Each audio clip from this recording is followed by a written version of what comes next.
സെറ്റപ്പല്ല തുണി മാറാൻ സ്ഥലമില്ല വീട്ടില് കേട്ടല്ലേ ഞാൻ വല്ല റൂമിലേറ്റും ചിലരും എനിക്ക് അപ്സര ശരിയാ വന്നിട്ട് പറയും ഇവര് പറഞ്ഞോ ചോദിക്കൂ ചിലപ്പോ ക്യാമറ വന്നിട്ട് അവിടെ ആയിക്കോട്ടെ നമ്മുടെ കളിക്കും കുഴപ്പമൊന്നുമില്ല പൈസ കൂടുതൽ വേണം ദൈവം സെറ്റ് തുണി മാറാൻ സ്ഥലമില്ല അവിടെയാ ആ ബാത്റൂമിലെ മൈക്ക് നമ്മള് മോർണിംഗ് ടോയ്ലറ്റിൽ പോകണ്ടേ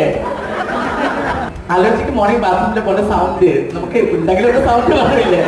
മേളിലേക്ക് നല്ല മൈക്ക് എല്ലാവർക്കും അറിയാം എന്റെ വീട് വിട്ട് പോയി കാരണം ഓരോ ദിവസം നോടാൻ കേറിയിട്ട് 1 hour ഇല്ല ഒരു ടൈം ബാത്റൂമിൽ പോയിട്ട് എന്തെങ്കിലും ചെയ്തിരിക്കണം അവള് അപ്പൊ തന്നെ ബിഗ് ബോസ് കുറിച്ച് പറയാം എന്നോട് ബാത്റൂമിൽ ഉണ്ടോ പോയിട്ട് നോക്കിക്കോ പറ്റ നമുക്കിപ്പോഴേ അറിയില്ല ഇങ്ങനെ മനസ്സിലായി കാരണം അവിടെ സൗണ്ട് ഒന്നുമില്ല അമ്മ സെറ്റ് കള്ളത്തരം പറഞ്ഞില്ല ചോദിക്കോ ഇപ്പൊ പറയല്ലേ ജിംറ്റൊക്കെ ചോദിക്കൂ